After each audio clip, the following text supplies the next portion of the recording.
There's a heartbeat louder than thunder.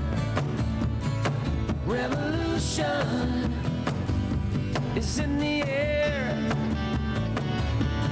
There's a heartbeat deep inside our mother. Are you too cool to care? You've got it. Heartbeat Alaska is brought to you in part by Coca-Cola.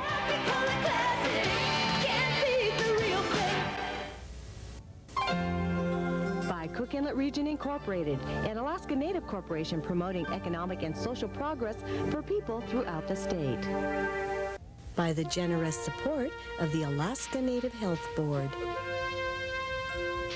By the Alaska Commercial Company, Alaska's leading retailer of food, family apparel, and general Alaska merchandise since 1867. Hello and welcome to Heartbeat Alaska. I'm Jeanie Greene, bringing you Native news across the North. Thank you so much for joining me here in Alaska. This program is being aired on Father's Day. Happy Father's Day to all the fathers across Alaska and the Russian Far East. The rest of our viewers will be seeing it later on in the week. Today is also a special day. We received our first news update from Navajo Nation TV5. Compliments of producer Kee Long. It's quite a lengthy piece, 24 minutes. We'll see that, but first here's Gary Fife with Native news across the nation. This is Native News Across the Nation. I'm Gary Fife. The Alaska Native Commission, charged with studying problems facing Alaska's Native peoples, has finally issued its findings this week in Washington, D.C. The report says that Natives have not been successful at past attempts at self-determination and battling the list of social ills facing Native communities.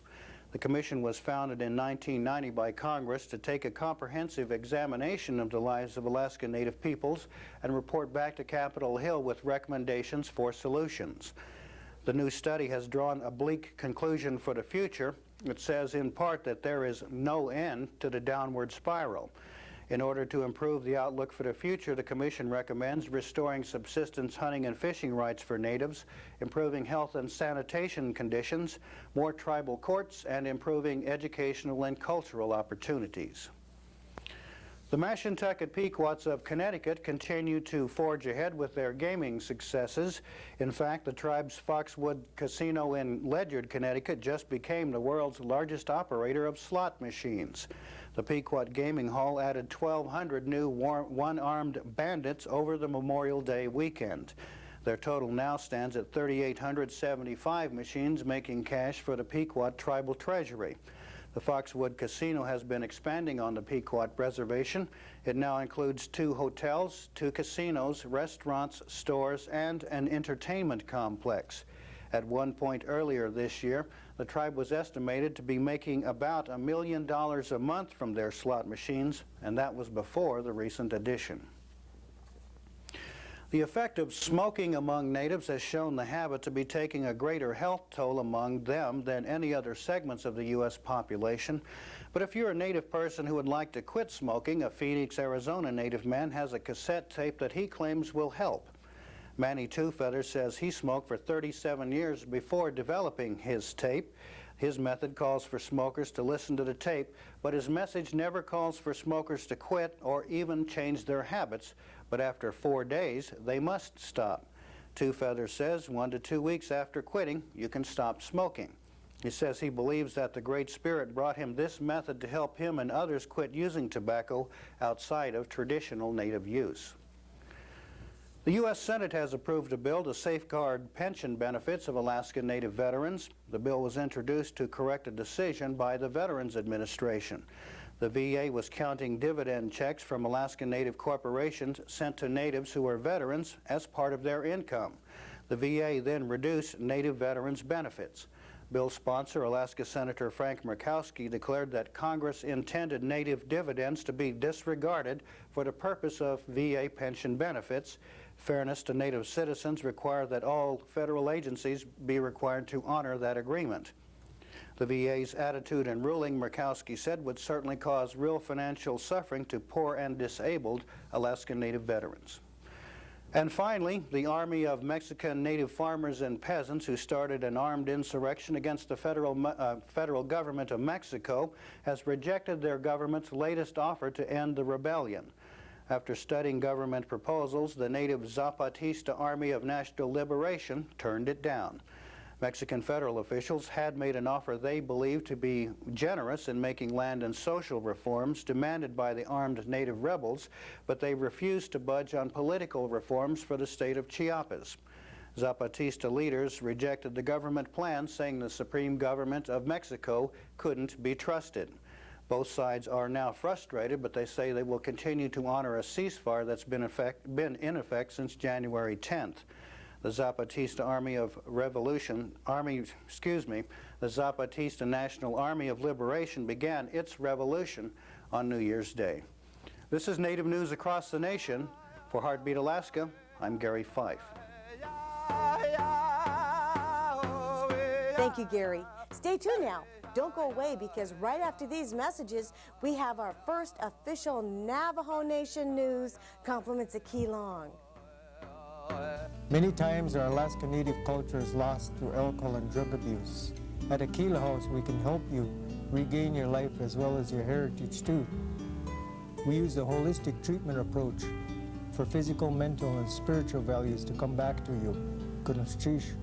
If you need long-term treatment for alcohol and drug addiction, the Aquila House can help you. We are a 53-bed therapeutic community and have recently added a Native services, so call us, Kiana. Vince, remember how we got our jobs telling people to buckle up? Yeah, and it seems just like yesterday. Buckle up, baby, buckle up. Next. To buckle or not to buckle? Next. The band. Next. We are never going to find a safety belt spokesperson. Let's get buckled! Yeah, we've helped save thousands of lives. But some people still don't buckle up. So let's hit it! You could learn a lot from a dummy. Buckle your safety belt.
We've been looking forward to this day for quite a while. Navajo Nation TV5 has started their news updates from Navajo Nation out of Window Rock, Arizona. The producer, Kee Long.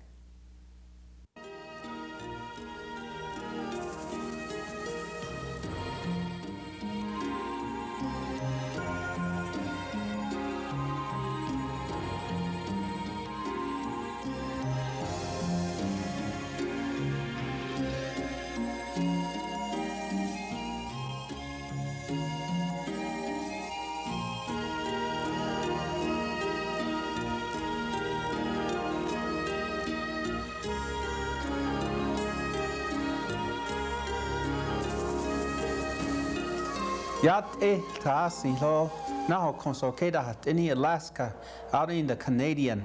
John ye kodo the netni long e kodon hilta hoidland or the shin yage ya Kee Long.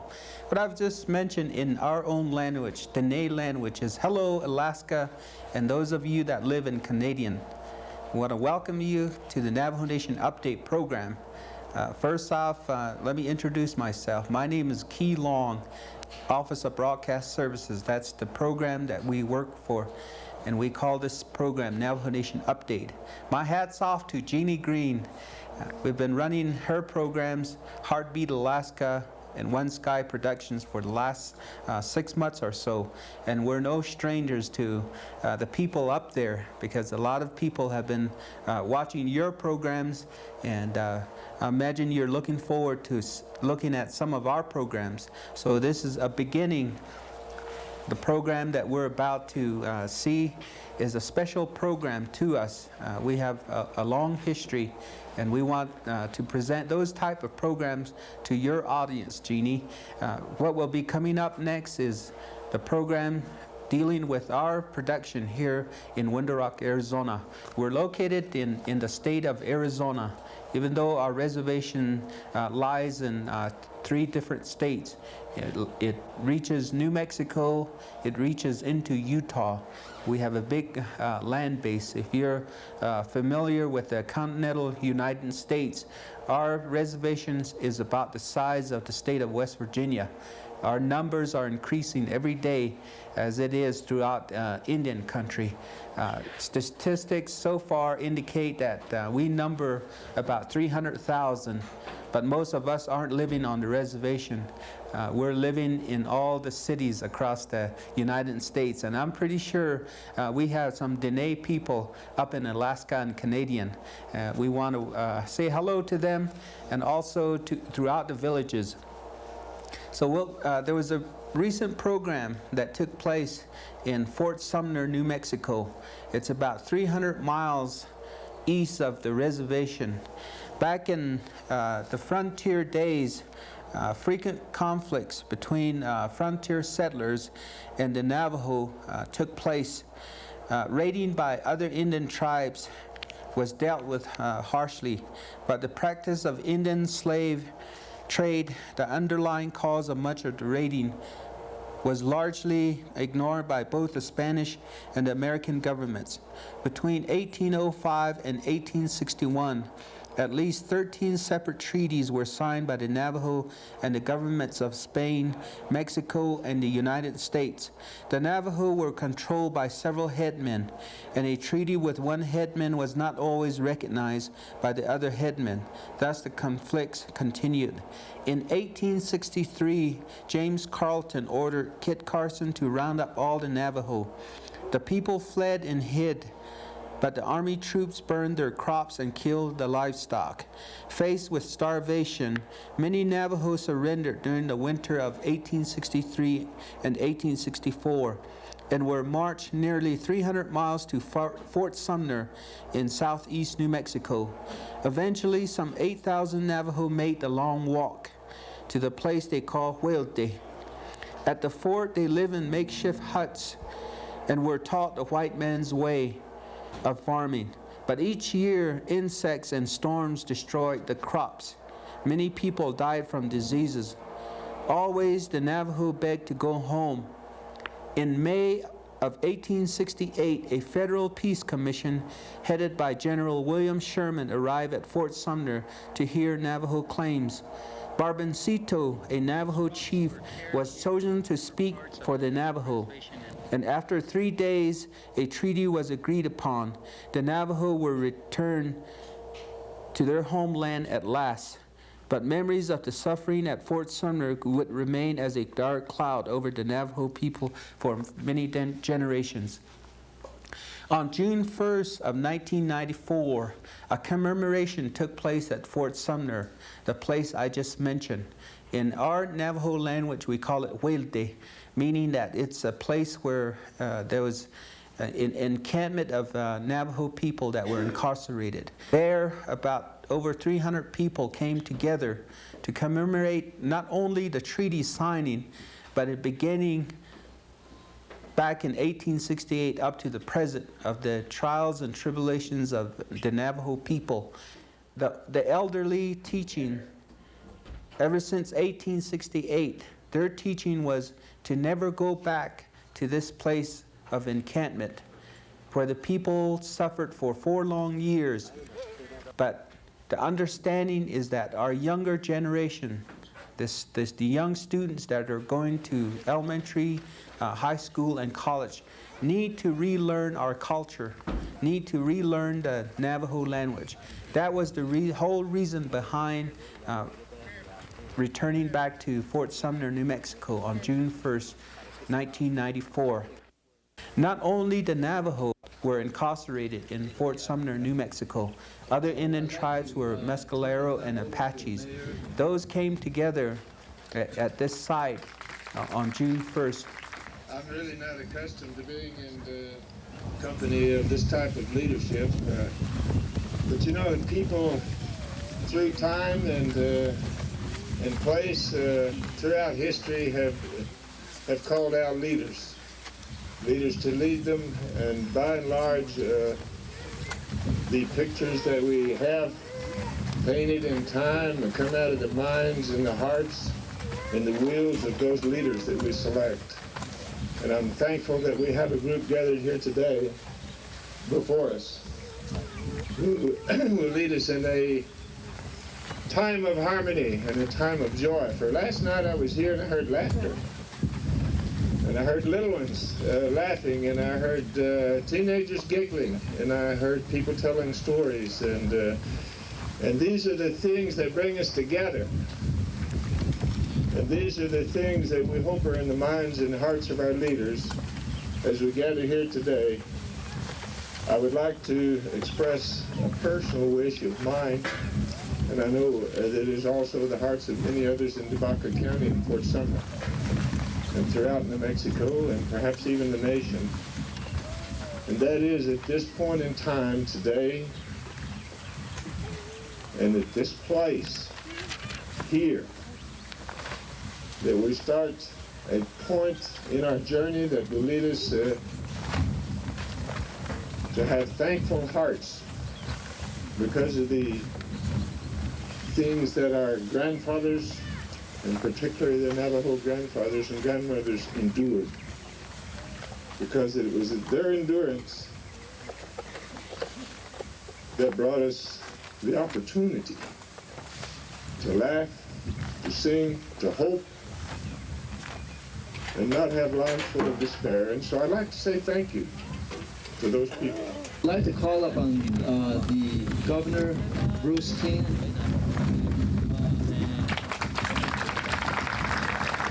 Thank you so very, very much. Thanks for all of you being here today. And Mayor, you set the exact tempo that I appreciate so much, and I will piggyback along that.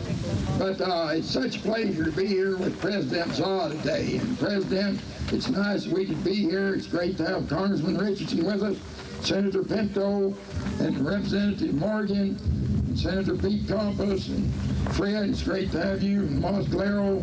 It's just a real pleasure that we could be here today and have this opportunity. You know, the one thing that makes my job not only made easier, but such a delight for Alice and I, is the 1,600,000 wonderful people we have in New Mexico, and their great interest to see each one prosper and be able to live the full quality of life that we like to see for each of our families. And we want to see that we do it in a way that is proper and benefiting and fits the need of all of those the way they enjoy life. And that's the things that we miss sometimes in the past. And we're very proud to work with President Peterson Zah. He does so many wonderful things for all of New Mexico. And he works hard for the Navajo Nation. It's partly in Arizona, partly in New Mexico. And I have never called on the Navajo tribe that I didn't get a very immediate response, as long as we're doing something that benefits and lifts everyone up. We had the Western Governors Conference in Jackson Hole, Wyoming, and they were real concerned that we didn't have any Native American participation. And I said, oh, I'm sure my friend President Zah would be glad to come and meet with us. And they said, well, why don't you invite him? And so we did, and they were so impressed, Peterson. They appreciated you, and they appreciate your remarks. And your remarks, of course, was that you were so interested in the well-being of your Navajo Nation members in the Navajo tribe.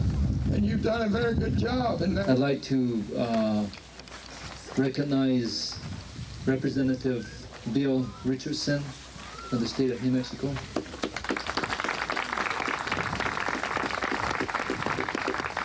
I was like many other Americans, even though I chair the Indian Affairs Subcommittee, I was unaware of the magnitude of this ceremony and the history behind this event today.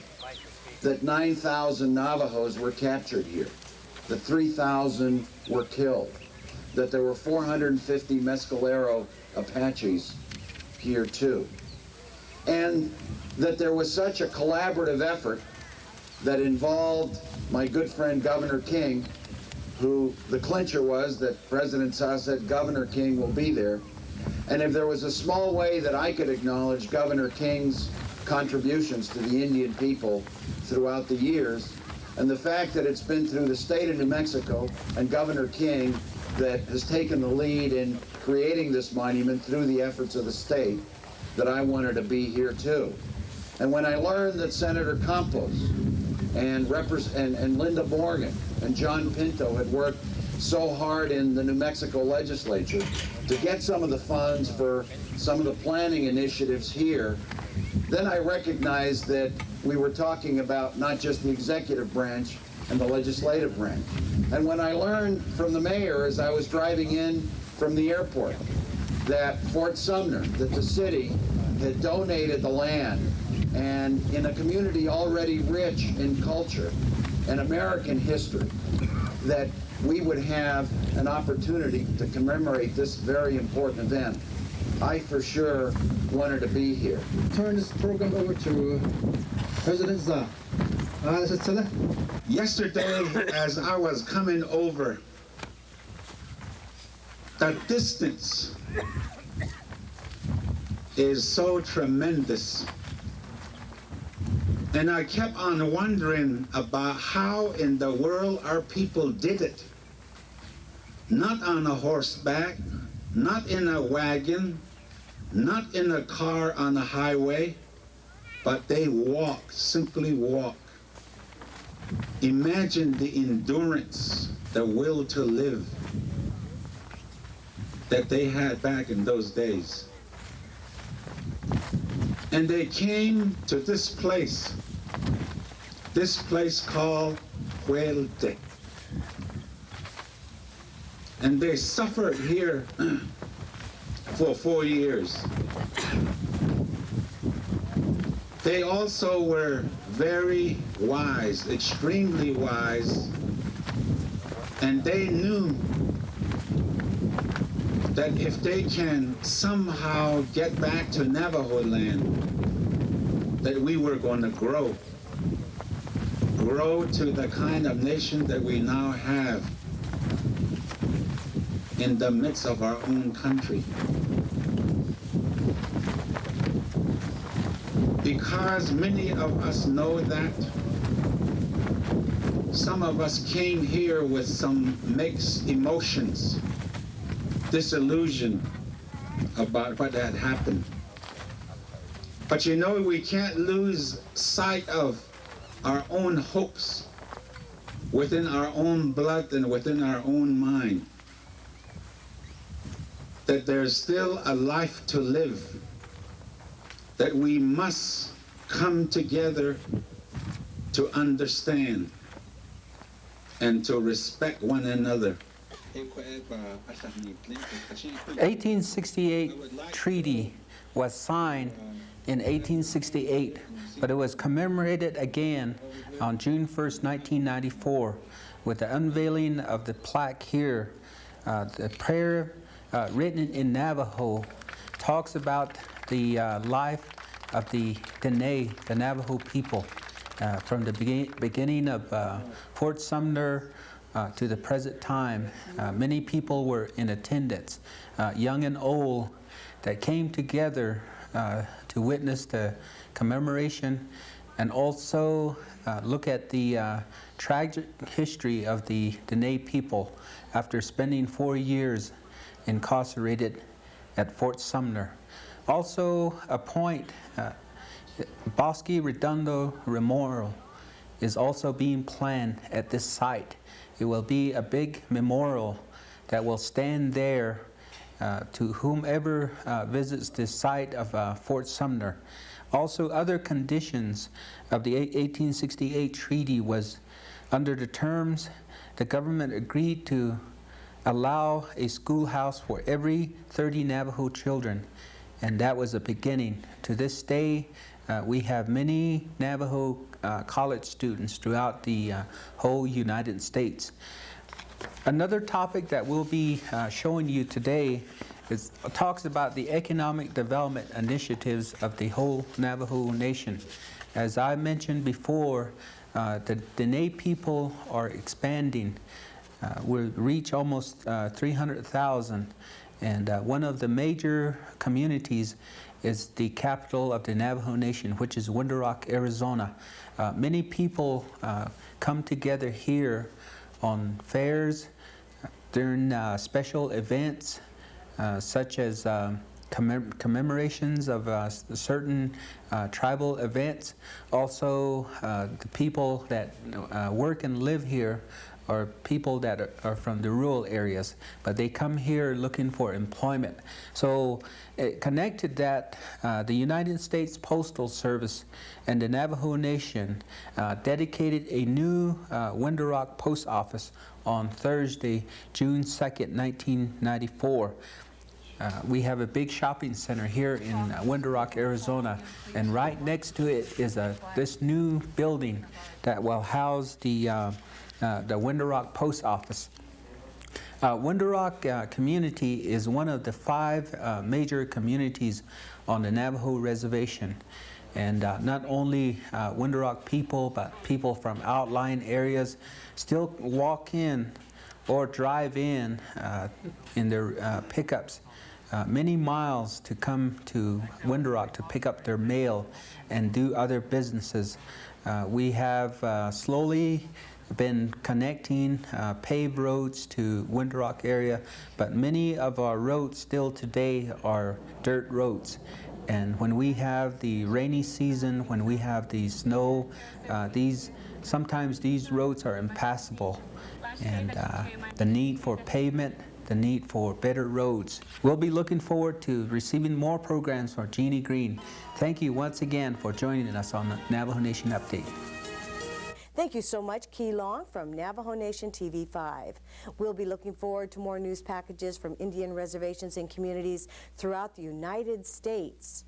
We mentioned earlier that we're going national, and that means in August we'll be made available to over 300 public television stations across the nation. Already, I've received letters and telephone calls from our Indian brothers and sisters down south saying, yes, we want your program, and yes, we do have news for you. We'll be doing the same thing. They'll be getting out their camcorders and sharing their reservation news with all the rest of us up north. Isn't that exciting? Join me again next week with more news from Heartbeat, Alaska. Oh, we'll be creating a new show. It'll be called Native News This Week. And what that new show will be when we go national after about 6 months, we'll be putting together packages from Indians from all over the United States and share them with the rest of the country. Join me again next week for another Heartbeat, Alaska. I'm Jeanie Greene. Please continue to send your videos. Shining in the sunlight, roaring and young, headed somewhere in flight, they're taking her away, leaving me lonely, silver wings, slowly fading out of sight.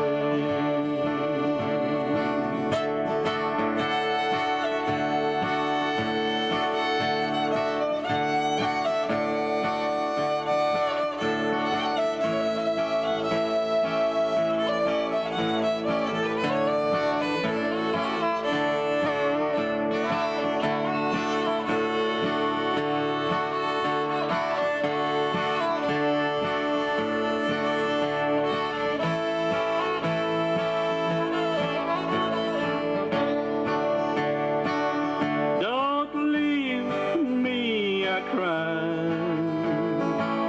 Don't take that airplane ride. But you put me out of her mind.